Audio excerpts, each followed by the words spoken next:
Maybe we should start a charity shop, or, some kind of shop that isn't playing into that model. Yeah. Just for big fat men like us. I feel like you're possibly roping Johnny into a category that he doesn't. Well, I was actually... Or was it just you and I? You were excluding Johnny from that plan, isn't it? I was actually talking specifically to you, Ben. Right, okay, yeah. English was not specific enough with the we, wasn't clear which of the... Yeah. But the men was, because I'm not really a man, so... Yeah, true. Yeah. Misgendering me there, Ben. Yeah, sorry. And we're doing a whole episode about trans. Yeah. Shit. Monster.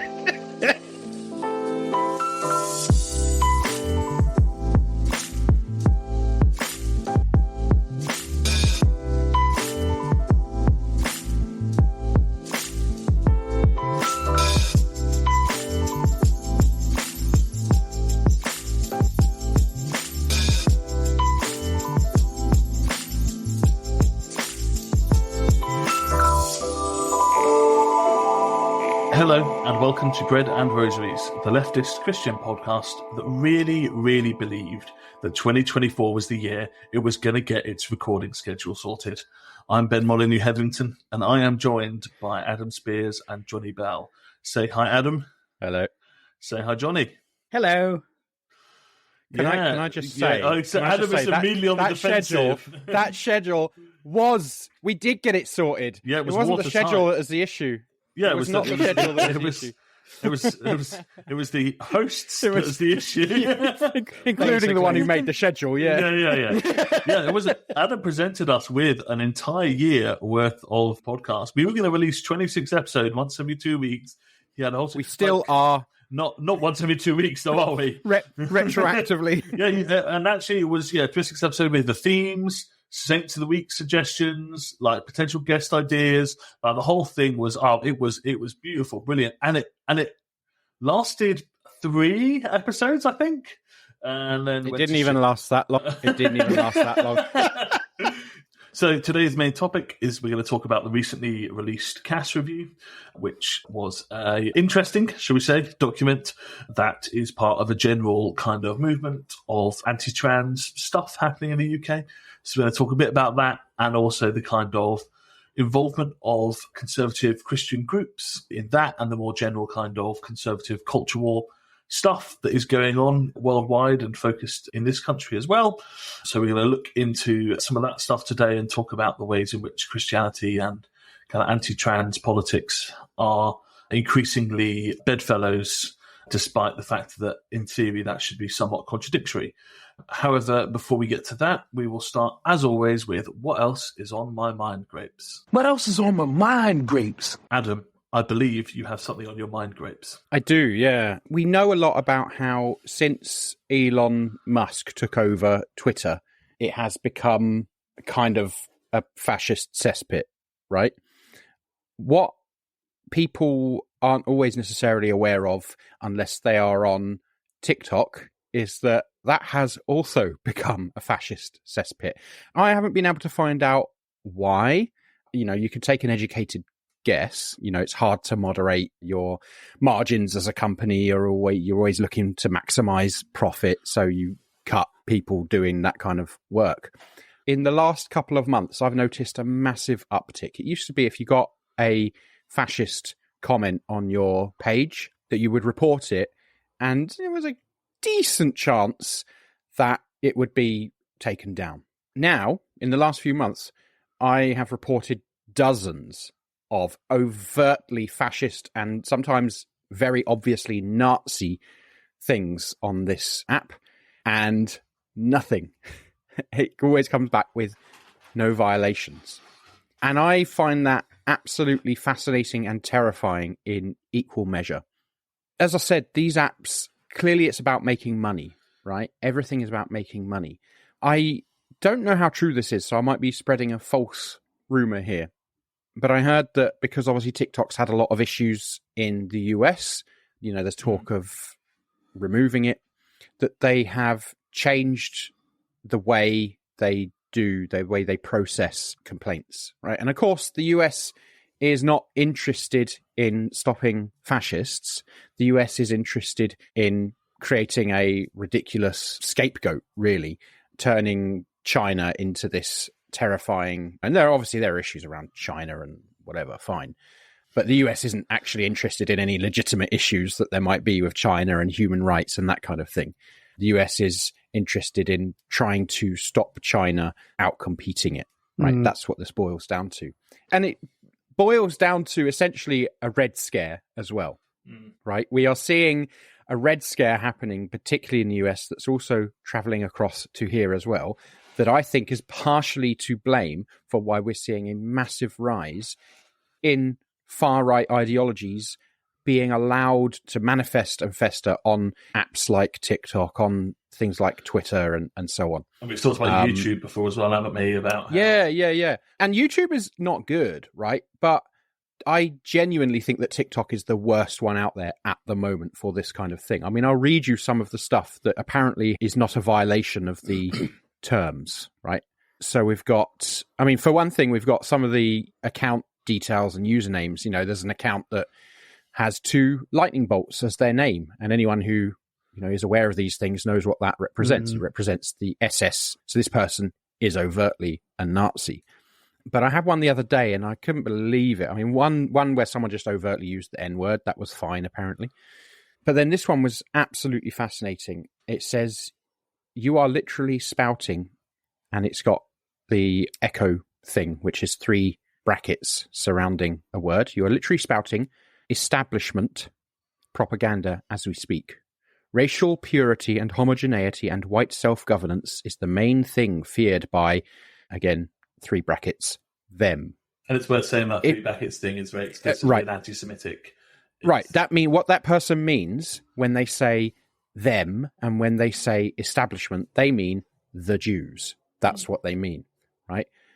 No violations, right? And that is routine. So we've got a big problem. And I think I don't know how we deal with this as the left. I don't know how we approach this, because the traditional approaches of just, you know, report and block are not working anymore, right? Fascists are organizing online in ways that are increasingly ignored by those who own these apps and these companies.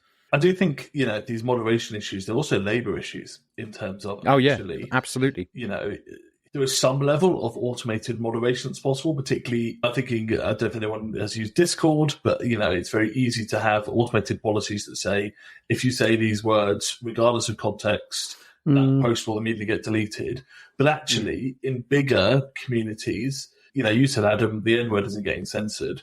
But actually, how hard is it to teach filtering software the difference between a white person racistly using the N-words and black people using it in a culturally appropriate way that is not offensive or dangerous at all? At a certain point, you have to, at some level, even if it's just for more marginal, difficult cases, you have to have actual people making moderation decisions. And those people are generally minimum wage outsourced or offshored. So, you know, usually in countries where labor is cheaper. And therefore, actually, do they have the A, knowledge, and B, motivation? Because they're not really there to do, they're there to get through time. Time. Yeah. To, you know, actually, if you're going to have moderation, you need paid, skilled moderators that are trained to do their job and are supported to do it well. The world kind of feels like, you know, when you've got a crowd of people and things are getting heated and there's a bit of conflict happening, either 2 sides or whatever, and it's getting louder and louder and louder, and it's that kind of getting more and more frenetic and more heated. And then eventually a fight breaks out. And that's what it kind of feels like. But I wonder if it's mirroring what's happening elsewhere in the world. So it's more of a symptom of what's happening rather than an issue of itself. Well, I think they feed into each other, don't they? Yeah, exactly. And you know, yes, it's a symptom, but it's also a cause. Yeah, and there's something of the West, in inverted commas. It's almost like its power is being threatened because other countries are kind of going, hang on a second, we're a bit fed up with this now. And so doing subtle things and sometimes not so subtle things. And I think when people in power are scared of losing their power, they often hunker down or double down. And I think that's probably what's happening.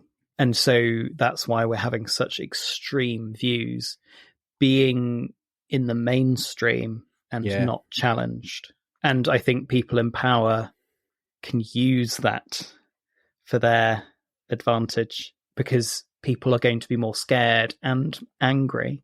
And people who are scared and angry are easier to manipulate in many ways than if people are able to access their rational part of their brain and think more clearly. So maybe that's how the left starts dealing with it, is to try and get out of a kind of almost a fight or flight response and start thinking more rationally. Because there's that in me. I know I have that kind of almost guttural reaction to it, that response. Yeah. And it makes me go, oh shit, what's happening? But actually to step out of that and engage more rational things may be the way to start. So, speaking of things that might make us irrationally angry, our main topic of today is the Cass report, or the Cass review. Not quite sure what the technically correct term is, but yeah, we'll probably use both as we go. So I just want to set the stage a little bit for what we're talking about in terms of the Cass review. I think I also want to start by saying what we're not going to talk about, which is that we are not going to mount any sort of theological Christian defense of being trans, because fuck that. Like, we will take it as read that being trans is cool and fine, and trans people deserve our respect, support, solidarity, all of that. Yeah, I mean, if you're listening to this podcast and that's not your position, then stop maybe it. This podcast ain't for you. Yeah, stop listening. Maybe or listen and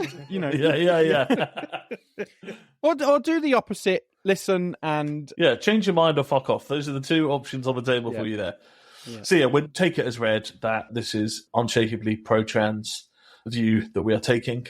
This is not the view, sadly, of Dr. Hilary Cass, who is the author of a new report that was commissioned a few years ago now by the government, supposedly in response to some concerns about trans healthcare for children, so that's people under the age of 18, in the NHS.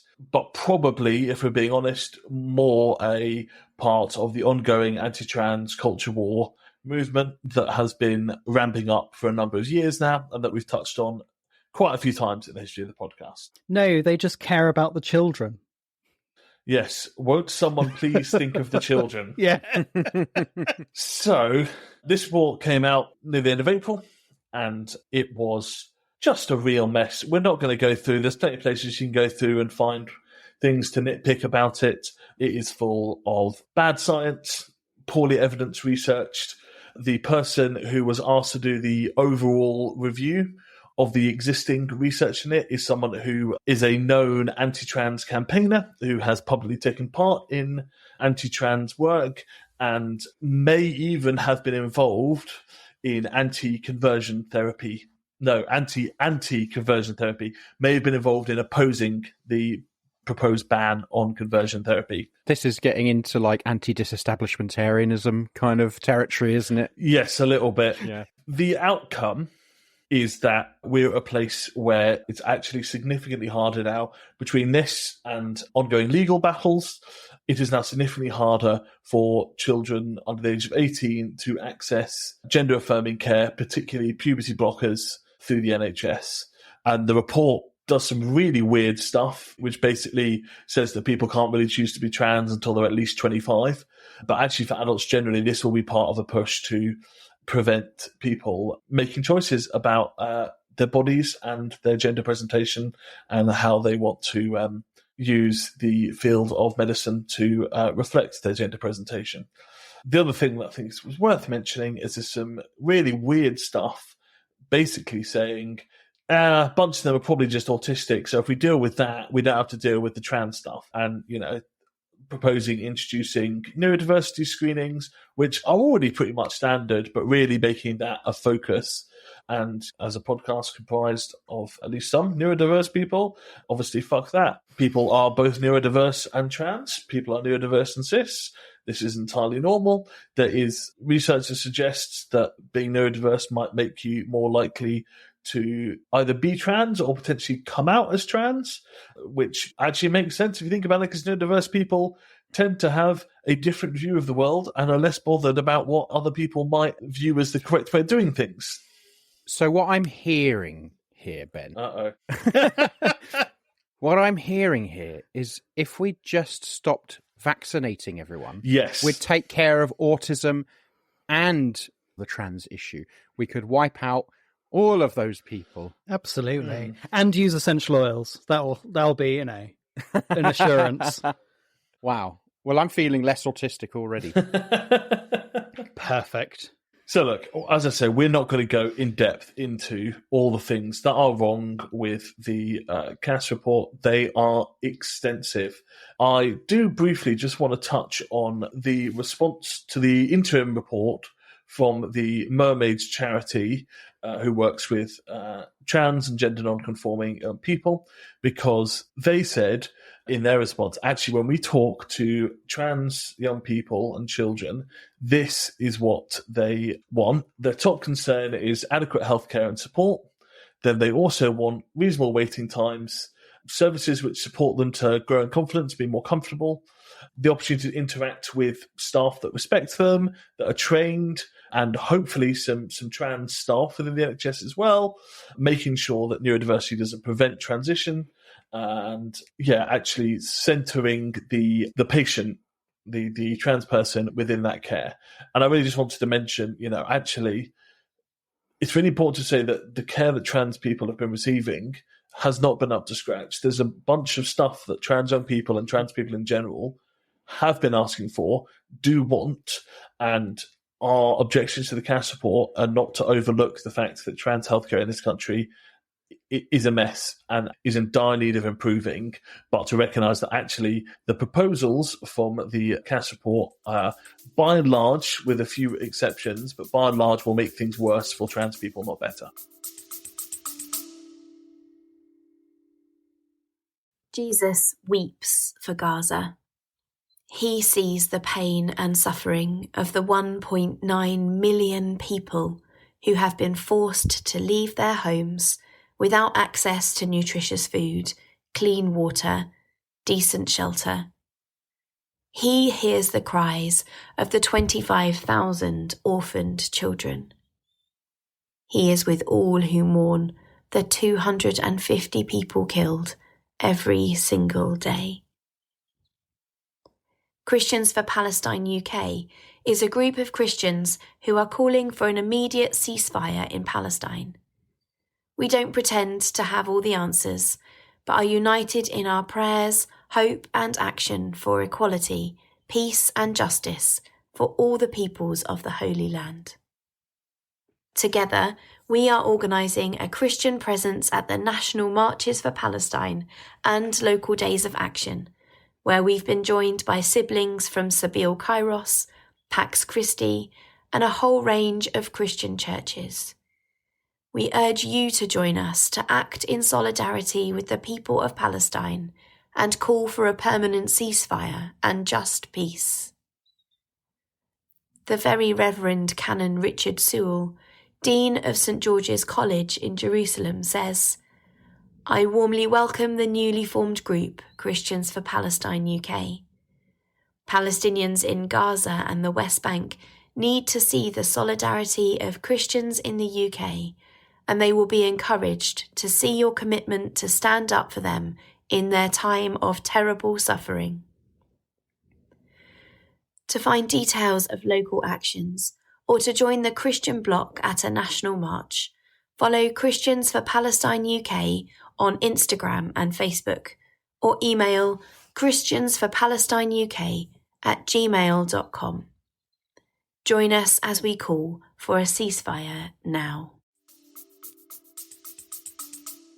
Which, by the way, it's pretty hard to see how it could be much worse. I mean, you say the care of trans people is a mess in this country. That is an understatement, right? People are being put on waiting lists that are decades long before they actually get seen, right? That's ridiculous. Philosophy Tube did a brilliant video about her experience of waiting for healthcare. The name of the video is something like, I emailed my GP 100 and something times And yeah, the whole point of it is actually kind of using her experience of trans healthcare to talk about the state of the NHS in general, but it really shows especially how bad it is for trans people. And of course, this is all part of a broader anti-trans kind of wave that has been happening. We've seen it in America as well. We've seen it in a number of other countries. And, we've seen it here. It has been a particularly for various internal political reasons, which aren't worth going into now. But obviously, Scottish politics has focused extensively on trans rights. And there's been a real push to try and associate feminism and anti-trans ideology, which obviously we would want to reject. And it's an interesting thing that for all the push on that, women are actually more likely than men to support trans rights statistically in this country. So, it's not really been a success. But this is also part of a broader culture war movement. Some people like to claim that this is purely a flailing Tory party with nothing that can appeal to its potential voters and is grab whatever it can, which I think is true to some extent, but also there's a reason that this was something that came to hand immediately. And this is also happening in places where the Conservative ruling party is not flailing madly, is actually doing quite well. Actually, this sort of stuff is pretty bone deep in most forms of conservatism. I think where it's heading is into important places, which is one, to undermine what is called Gaillot competency in this country, which is the principle that a person of any age is able to make decisions about their own healthcare based on their personal capacity to do so. So actually, someone aged 14, if they, in the informed opinion of the medical professional, has the capacity, the knowledge, and the ability to make informed decisions for themselves about healthcare, then actually their decision would overrule anyone else's, including their parents' decision about their healthcare. Speaking personally, for those of us who work with young people, the most effective way of avoiding teenage pregnancy is free and freely available forms of contraception for young people. And the way that we are legally able to offer people under the age of 16 things like condoms, things like the pill, is under the auspices of Gaillot competency. If that is overruled, because it's not a law, it is simply a legal precedent, if that does fall, much like the situation with Roe v. Wade, where it wasn't in law, it was simply a legal precedent, actually it would be extremely difficult to do any sort of sex education work with young people, which is an exceptionally dangerous situation to be in, particularly for young people who are in abusive home situations. And the other thing is, again, trying to undermine the principles around personal choice, around the ability to make choices for your own body. And despite what the feminist proponents of anti-trans ideology are, the people funding this stuff behind the scenes see this as the first step towards taking away abortion rights. That is what this is part of as well. And so, yeah, I think you have to see this stuff in the bigger picture of this kind of cultural wave that is happening. One of the things that I've just thought of relating back to that kind of fight or flight response that we often get with things is possibly why when you appeal to people's rational thinking with things like trans rights, people refuse to engage with it because they're kind of in this heightened state of fight or flight, essentially. Because it was making me think of a lot of the TERF arguments are really interesting because when, was it second wave feminism was talking about anti-essentialism, it kind of came out of that movement, yet TERFs are going back to essentialism. So essentialism is the idea that you have these essential qualities if you're a man or a woman, and it extends to race, it extends to sexuality and so on. And you have these essential qualities that define who you are, and there's almost no escaping them. But a lot of, outer feminism and other areas have kind of taken it up of this anti-essentialism kind of going, well, actually, no, these essential things don't exist. With their socially constructed, like Judith Butler's work and stuff like that. But it's just really interesting that they've gone back to the way of working as essentialists, which is what feminists resisted in the first place and managed to get some more rights. And that fight and flight response is exactly why there's that emphasis on bathrooms, right? Because there's that sense, they're trying to build up a sense of vulnerability, of the potential for violence. Do you want a man in the women's bathroom? Doesn't that scare you? Doesn't that worry you? And it's trying to sidestep senses of rationality and hit that fight or flight response. And I think what's interesting about that is that a lot of this sort of more recent wave of transphobic nastiness has actually started in the UK, and a lot of it then been transported to the US and then transported back. And one of the things I think that you've seen come from the US more than here, that is now taking a hold here, is this whole thing around bathrooms and changing rooms and that kind of thing, which I think also has a fairly clear conservative Christian undercurrent. You know, conservative Christians are obsessed with discussions around sex and gender and childhood, you know, purity, that kind of thing. And I think that is a theme that we have seen really play a key role in this whole question of trans people in bathrooms and so on, that I think we've now seen transported back here. And I think particularly in terms of that American influence, as we've discussed before, actually there has started to be a pushback against drag queens, which have always been a very normal and not even necessarily inherently queer, although, you know, you could argue that it kind of is, but, you know, straight men being drag queens has a long tradition within British culture, right? Well, I mean, pantomimes, like... Yeah, exactly. Well, even bloody Shakespeare. Yeah. The Globe, back when Shakespeare was around, it was normal for men to be in the women's roles. Because, well, it wasn't just normal. It's like women weren't allowed to be exactly. They weren't allowed to be on stage, you know? Yeah. Speaking of the American influence, something that has been reported is that Hilary Cass, the author of the report, met with one of the people involved in the Florida review. So this is someone appointed by DeSantis, the Florida governor, who is a far-right figure. Fascist. Yeah. And the Florida review was basically used to justify pretty much an outright ban on trans healthcare in Florida. One of the people responsible for that met with Hilary Cass and discussed the Florida Review, and there are similarities in what the Cass report does to what the Florida Review did that suggests that at least there is some influence happening there. That's not the only person she met. She met a lot of other people in similar positions, anti-trans lobbyist groups and that kind of thing, people she met with to try and ostensibly gain evidence from them. And you see a lot of liberals talk about how it's quite balanced, actually, because it's dressed up in the language of balance, right? But it is not balanced. No, and it reminds me, partly because I was listening to the Data of a Dogma podcast that came out today, which talks about flat earthers in it, but it reminds me of flat earthers, of having all this evidence presented to you, but they just kind of push that all to the side and go for this tiny slither that affirms what they believe. The whole flat earth thing is a very obvious and famous example of a conspiracy theory that we can all see as absolutely ridiculous, right? The whole transphobic moral panic as well is also a conspiracy theory. Yes. And you can see that with how much overlap there actually is, as you point out, between the way people think in each of these things and the way people tend to think in conspiracy theories.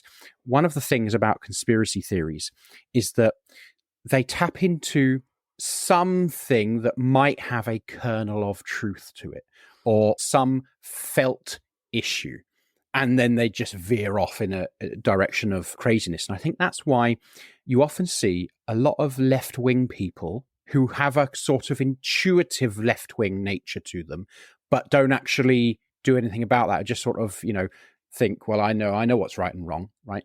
That's why you see so many of these people actually end up taking on conspiracy theories, end up agreeing with them, and end up ultimately on the right, because they don't have a systematic approach to their socialism. And I think that's why it's so important that you actually, and I don't want to be one of these people who just sits there and goes, oh, read theory or read Marx or whatever, right? But I also think read Marx. reading theory, and read theory in general, right? Yeah. But what I'm saying is engage with these things in a systematic way. It might be that you reading you can't really read, it's not accessible to you. Fine. That's why you need to engage with these ideas seriously in other ways. And there are a lot of ways to do that now. Thinking about that, now we have lots of online resources that do the same thing. The only challenge is if you're not able yet to think critically, then how are you to know whether they are the sources that are going to be beneficial to you? That's the challenge. And that's why I think, as I say, we definitely back reading theory, read Marx, or engage with the theory in some way, but actually doing that in some sort of community, whether that's in person or digital or whatever it needs to be. You need to be talking to people you can trust, comrades, people that have got the right ideas. They might not be right about everything, but actually, this stuff is best understood by going through it together with people. And that's the same principle that we have when we're reading scripture, right? As Christians, we have the principle that you go to church because you need to do this in community. This is not something that it's adequate to do that alone. And that follows all the way through. That's why I think some of us find that actually marrying up our left-wing ideals with our Christian ideals works very, very well for us. And thanks for that pot shot of me for not going to church, Adam. No, I don't keep I don't keep track of you every Sunday, Ben. If you started going to church recently, I haven't. But ultimately, it's not me you have to answer to, Ben. I do think the conspiracy stuff is a really useful lens to see it through, and I think actually it then helps to see that the Cass report. You go through, and actually I haven't read all of it because I have a job and a life, but I have read some of it, and actually some of it is just batshit. But people don't read the whole thing. It's this formal report written by someone using the right sort of language, and it legitimizes what is fundamentally really weak ideas with very little evidence that, as you say, amounts to conspiracy theory. And I think that's what the Cass report really is there to do, is to legitimize what are some pretty poorly thought through bad ideas. So we're going to pick up in a minute and talk a little bit more about some of the Christian stuff going on behind it, and maybe some of the more theoretical, big ideas of what might be going on there. But before we do that, let's move on to Saint of the Week. Saint of the Week. Adam, I believe you have a Saint of the Week for us. I do. This week we're talking about Jacques Gaillot. And do you have any quotes from this person? Well, I do have English translations of quotes, yeah. But this is a French person. Yes. So for the sake of, accuracy, you are going to do those in a French accent, yeah? Can we have some accordion? Yeah. Great. I believe in You might have to do it in your normal accent. I mean, the level of cringe that I was experiencing right there was... I was trying to channel my inner, Ratatouille. So the quote I was going for is, I believe in a church that's poor and for the poor, where the hierarchy is at the service of the people. And basically that is, we'll get into what he means by that, but this is a guy who was a bishop in the Roman Catholic Church, who was also deeply critical of the Catholic hierarchy, people in power. So he is one of the many priests of various denominations over the years who has been known as the Red Cleric. So he was, for a time, the Bishop of Évreux in France from 1982 to 1995. But everybody's favourite Pope, John Paul II, removed him for being basically a thorn in the side of the hierarchy of the church and of him himself. And he translated him to the Diocese of Partenia, which is in modern-day Algeria, that was overtaken by the desert in around, I think, the 5th century. So that's that's how much of a pain in the arse this man was. How he got to be bishop is I don't know. But especially considering he was a Catholic bishop. So he actually died last year, April last year he died. And he is just consistently good. basically, after he was translated to this place, the Partenia in North Africa, he took his ministry, that part of his ministry, online. And that's where he does a lot of his, or did a lot of his ministry. And he would do his ministry basically amongst people who needed it, very, very interested in liberation theology. I read something some years ago, I'm going back now, but I was reading something like an article from the 90s where it was talking about this guy and what he had been through with like having to get kicked out of his position and whatever. And the article, I wish I could find it, but it just ended with the last known sighting of him was in a Paris squat with anarchists. And he did from 1995 to 99. He moved into a squat in Paris and hung out with anarchists. And he said, I'm not going to do a French accent for this. He said, my dismissal from Evro didn't confine me to the comfort of traditional structures. I chose to live in a Paris squat where I could be in solidarity with those society cast aside.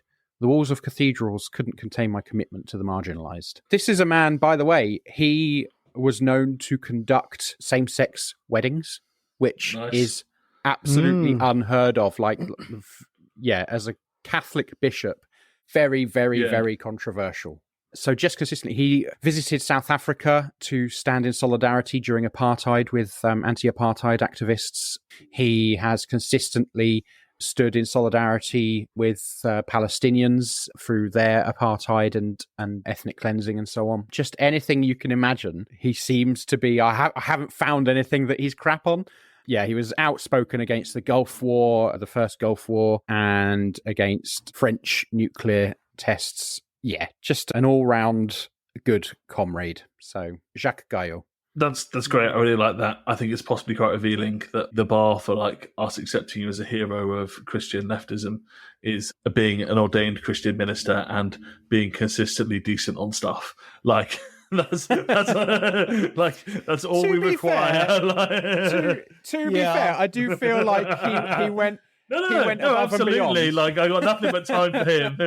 But yeah, it is like, actually, all we're asking is for you to take, to just be decent. Like, yeah, that's really cool. We are. I mean, I would say that is the bare minimum, right? You're not, I would say you're probably not going, or you shouldn't land on our list of Saints of the Week if you're just like doing the basics, right? But this guy, he wasn't just doing the basics, he was doing way more than the basics, and he was doing it as a bishop in the Roman Catholic Church, and that takes some balls, I think it's a fascinating thing that actually we do end up talking about a lot of Catholics, and I don't think any of us are particularly knowledgeable about Catholicism and Johnny. Most Catholic Methodist I've ever been.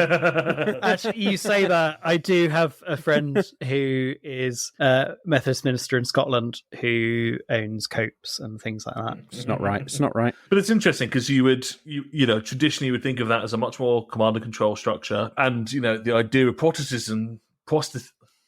God damn it. Go on, have another go.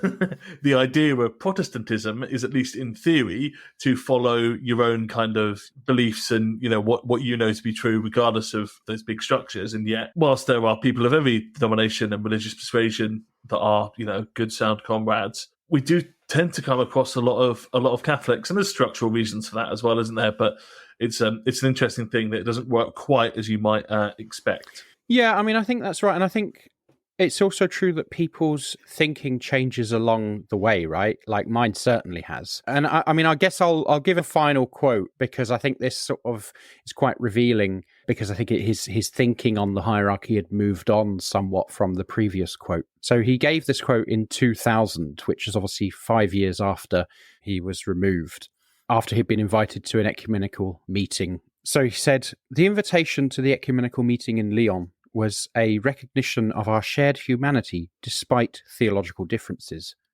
But unity doesn't mean conformity. I remain critical of the church's hierarchical structures and the ways they perpetuate injustice." And I think that's pretty telling about how his mindset had shifted on that hierarchy. Like before, he's like, let's use the hierarchy for good. And here he's like, well, we want unity, but the structures themselves are the problem. Yeah. Yeah. And actually, I think quite often our structures and our systems are the things that inhibit the relationships. because Yeah. relationships are essentially what church is or should be about. It is the relationship. It's not being able to, in Methodism, have a committee or fill in a form. It's being lovers of Christ together.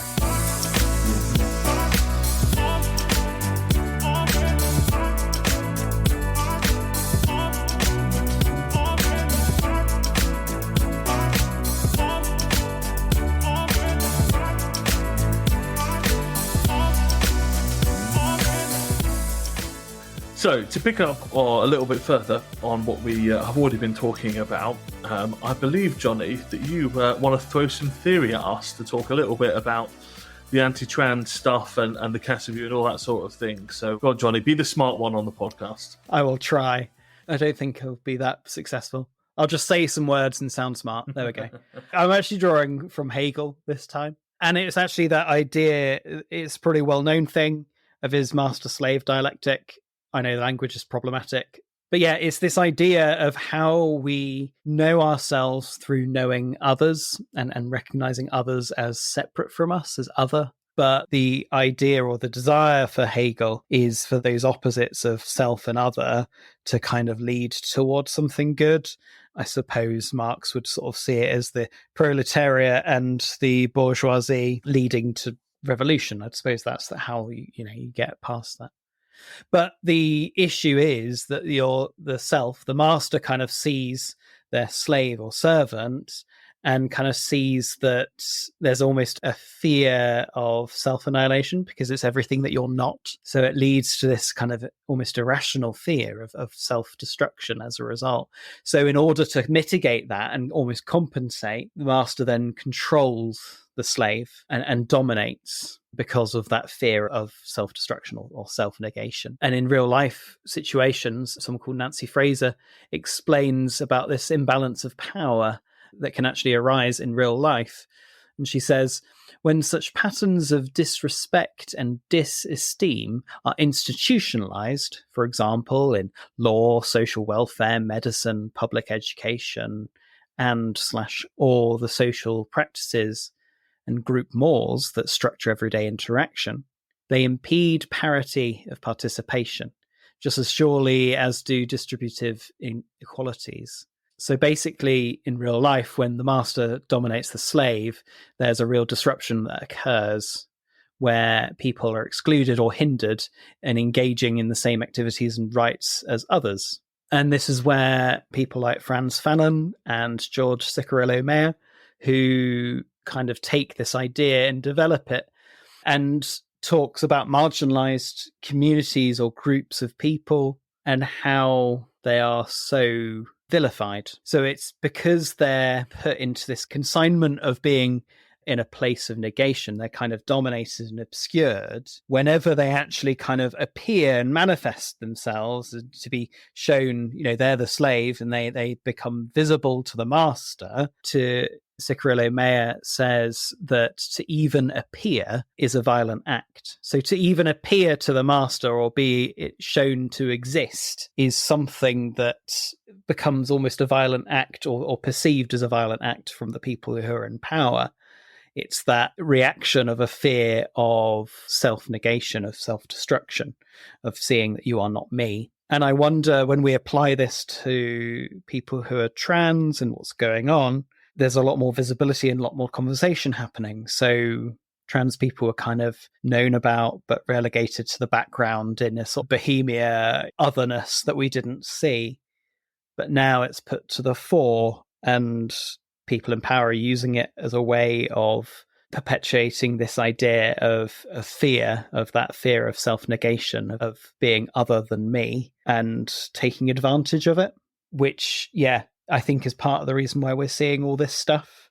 And you have things like, from the Cass report, people saying, there's not enough evidence to suggest that the practices that are happening in the NHS are the right ways because there's not enough evidence to show it. And all these kind of pseudo understandings of what's actually going on, and using the think of the children kind of thing as another defense, when they're actually underlying it, it's we're threatened, therefore we're going to defend. I think something really interesting is that in the actual introduction to the context that the CAS report places itself in. So specifically within the CAS report, it sets out the context and talks about two specific things. One is the general increase in the number of under 18s referred for gender-related stuff to the NHS. But the second is a change in the cohort, which they basically say is it used to be adult trans women, so people who are assigned male at birth but come out as trans women later in life, were the predominant group. And now it's younger people, and it's particularly younger people who were assigned female at birth but now are coming out as non-binary or as trans men. And I think what you're saying about visibility, I think, is really important, because one is that actually a lot of this stuff has come about because more and more people and younger people have been starting to come out as trans, and there's this increased public viewing of them, right? They've become more prominent, which is a good and positive thing, but it's created this reaction. And the second is that the wrong sort of people, it's meant to be, and this is not our view by any means, but the implied view is, well, it's fine for weird adult men to suddenly decide they want to be women. And again, that's not what we view, but that's the implication there. That's, okay, so some weirdo men like to dress in skirts, whatever. But now it's our kids and it's our daughters, quote unquote, again, and now that's a real threat. And I think that's really important. It's not just the increase in the number of people, but the type of people. It's people that are not so easily dismissed.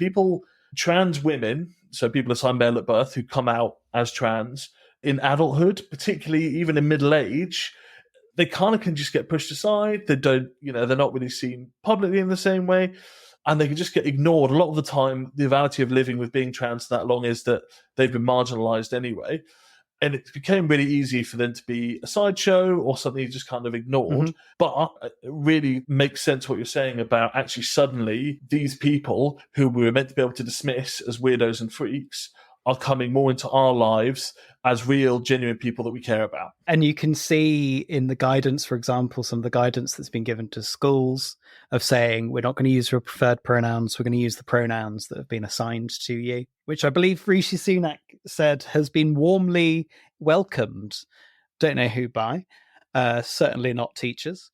But it's almost that idea of, you're so threatening, we're just going to completely outright deny who you are. I think that's a really fascinating element of it as well, when you contextualize it within this master-slave dialectic thing as well, because obviously one of the huge things about the master-slave dialectic is that the master doesn't necessarily doesn't understand the position, the nature of life of the slave, but the slave has to know how things are for the master. They have to understand what's going on in the master's brain for their own safety. And I think that applies quite well a lot of the time to this as well. Trans people need to understand for their own safety what is going on in the minds of transphobes, whereas transphobes don't need to do that. And I think where that becomes quite interesting is where, you've got a lot of that going on where they don't need to know it, so they don't bother. But actually you've got an active disregard. We know this exists, but we're not going to entertain it. That master-slave stuff is so useful to understand why people have that flight and fight response, because there's also this sense of when it's kids, potentially your kids or people your kids are in, if you're the master, you're not meant to come face to face with a slave apart from in the set situations that slave is meant to be in. But if that person in that slave position, trans and gender non-conforming people, are popping up in the bits of your life that they're not meant to be in, that's a horrible, confronting situation to be in. Obviously, the rhetorical power of talking about kids is really important. But actually, I think for a lot of people, they're not talking about kids because they're selling that idea to people, but because that's what scares them, is that the people you're meant to dismiss pop up in their life in a way that they can't control. And that control element, it almost reminds me of when you get fathers who are really concerned for their daughters starting dating. It feels... it has a flavour that's similar to that sort of thing. Yeah. Oh, some of that stuff is so creepy as well, because you end up with these things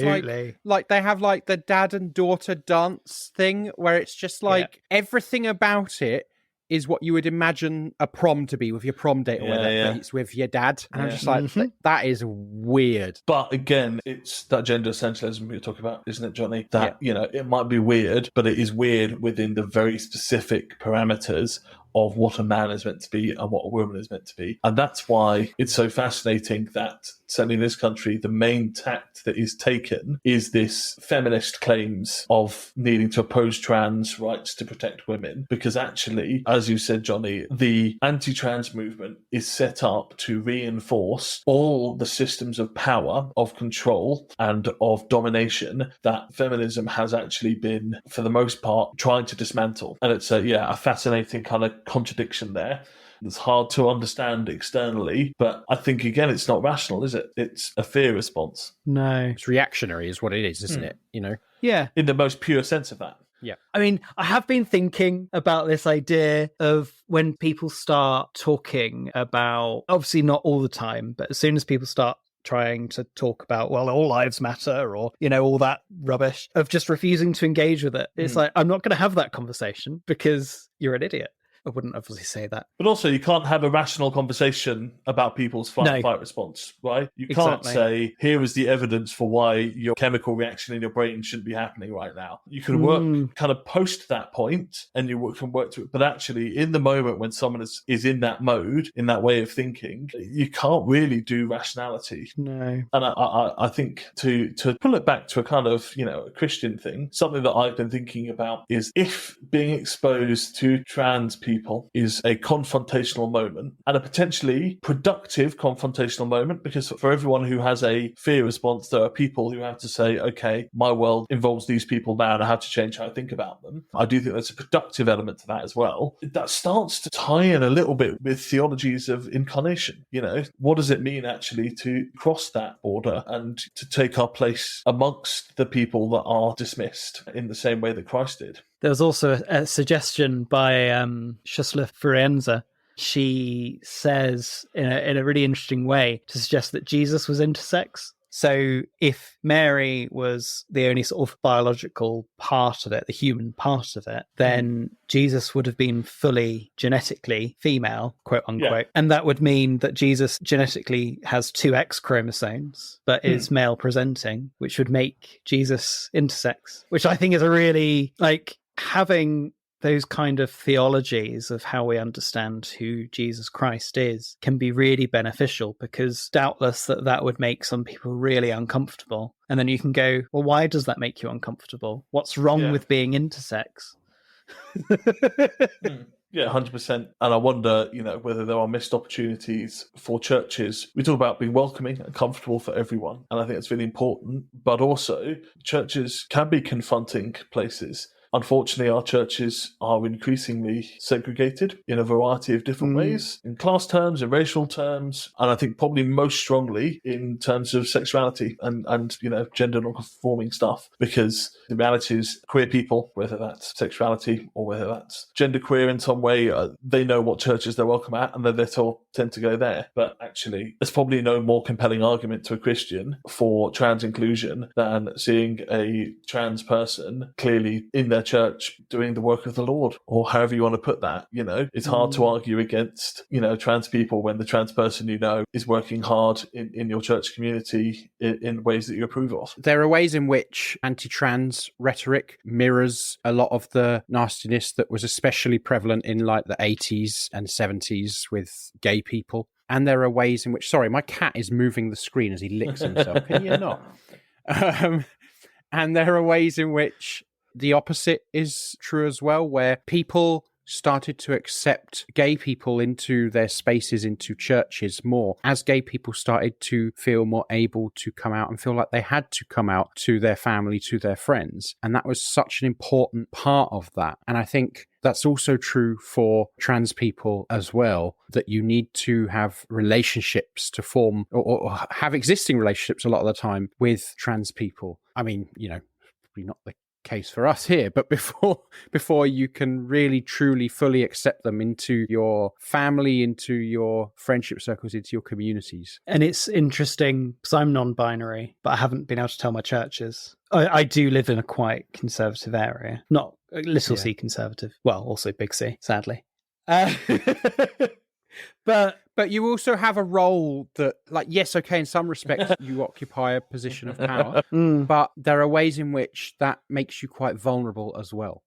Yeah, right? indeed. So if you're, it's one thing for someone to come through the door who's trans and have a chat with people and be at a service. It's quite another thing for a community to be led by someone who is trans, right? Absolutely. And it would be very difficult for them. But what's interesting is I'm able to tell church leadership, like hierarchy of other ministers and things, and sort of the connectional part, which is like the nationwide team, as it were, because our policy is that people who are gender non-conforming, you use the pronouns they want. But what's also interesting is, despite them knowing that the soul be getting ordained in June, the guidance they've given in terms of what you're allowed to wear and stuff is for men and women. And I'm still a few weeks after inquiring about that, still waiting to hear back as to what there is for those who are gender non-conforming.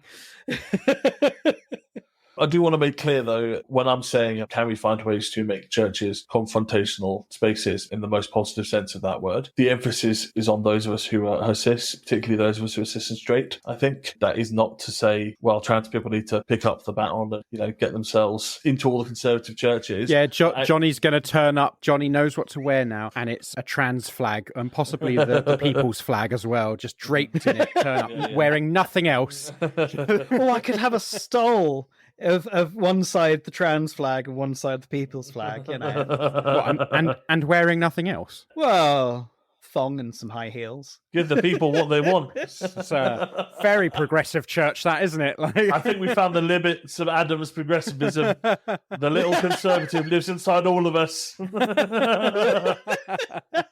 Look, I don't mind if you do it. I just don't want to see it, all right? Just don't rub it in my face. Oh, dear. Yeah. What you do in your own home is your own business, all right?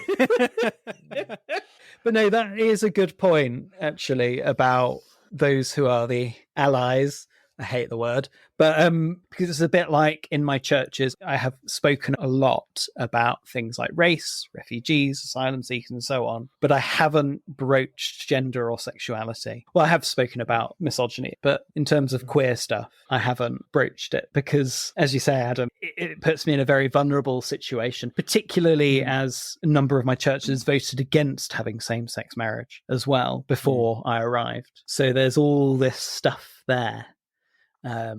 There's a slight irony that at the age of 16, you can sign up to become part of the army and fight for the country. But there's almost a view that, no, you can't decide what gender you are. Yeah.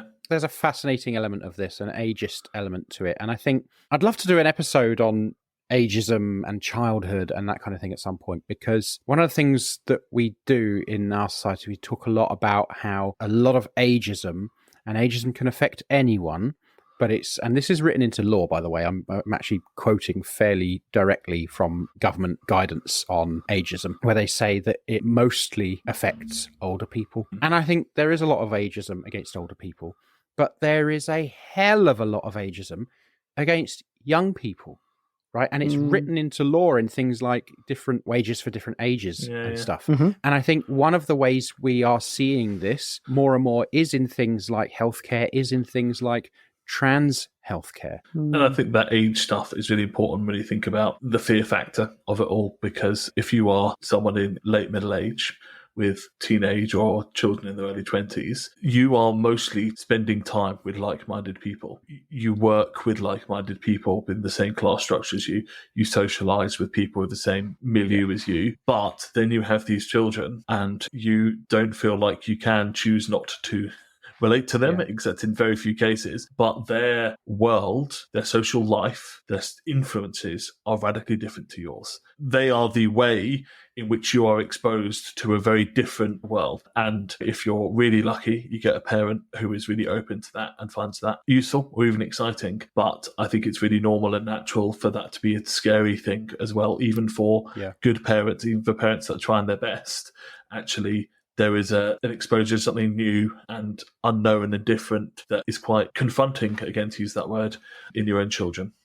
And I think one of the things that we probably should have talked about by now, being a left-wing podcast, is the classist element to this. right? Because as with so many things, this is only an issue, really, for those who don't have the money to pay. Yeah. You know, if you've got the money to pay, you're fine. You know, more. I mean, you're not fine, right? There are wider issues around, you know, transphobia, like anti-trans rhetoric in society in general. But in terms of, say, certainly medical transitioning, if you've got the money to pay, you're sorted. Yeah. Yeah. I think that will do us for today. I'm sure we'll be touching on some of these ideas again. You know, we didn't get on to talking about far-right Christian organisations. Probably will talk about the way that they are funding and supporting this culture war stuff in future. But that will have to do us for today. Thank you very much, everyone, for listening. It's been a pleasure. Hopefully we will see you again sometime soon. Adam, where in the world can people find you? You can find me most places.